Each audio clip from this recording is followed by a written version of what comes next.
তিন আয়োজক দেশের রাষ্ট্রপ্রধান উঁচিয়ে ধরে আছেন নিজ নিজ দেশের নাম। ফিফা ২০২৬ বিশ্বকাপের শুরুটা হলো যুক্তরাষ্ট্র, মেক্সিকো এবং কানাডার হাত ধরে। যুক্তরাষ্ট্রের কেনেডি সেন্টারে শুরু হলো বিশ্বকাপের মূল ড্র আয়োজন।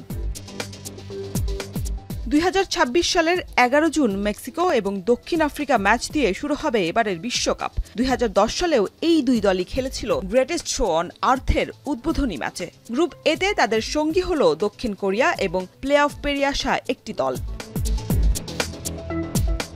তিন আয়োজক দেশের পর সবার আগে নিজেদের গ্রুপ বুঝে পায় ব্রাজিল। সি গ্রুপে সেলেসাওরা প্রথম ম্যাচ খেলবে গত আসরের সেমিফাইনালে খেলা মরক্কোর বিপক্ষে। গ্রুপের বাকি দুই দল ফর্মের তুঙ্গে থাকায় স্কটল্যান্ড এবং হাইতি। বর্তমান বিশ্ব চ্যাম্পিয়ন আর্জেন্টিনা খেলবে জে গ্রুপে। অপেক্ষাকৃত সহজ গ্রুপেই তাদের প্রতিপক্ষ অস্ট্রিয়া, জর্ডান এবং আলজেরিয়া। আফ্রিকান দেশ আলজেরিয়া এই গ্রুপে হতে পারে আলবিসেলেস্তেদের বড় প্রতিপক্ষ।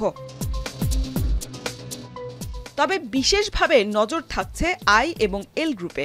ইংল্যান্ড এবং ক্রোয়েশিয়ার মতো দুই ইউরোপিয়ান জায়ান্টের সঙ্গে এল গ্রুপে আছে আফ্রিকান পরাশক্তি ঘানা। গ্রুপের আরেক দল পানামা। অন্যদিকে আই গ্রুপে দুই হেভিওয়েট ফ্রান্স এবং নরওয়ের সঙ্গী সেনেগাল। গ্রুপের অন্য দল আসবে প্লে অফ পেরিয়ে। আগামী ১১ জুন মেক্সিকো সিটিতে শুরু হবে বিশ্বকাপের নতুন আসর, আর ১৯ জুলাই লস অ্যাঞ্জেলসের ফাইনালে পর্দা নামবে এই মহাযজ্ঞের।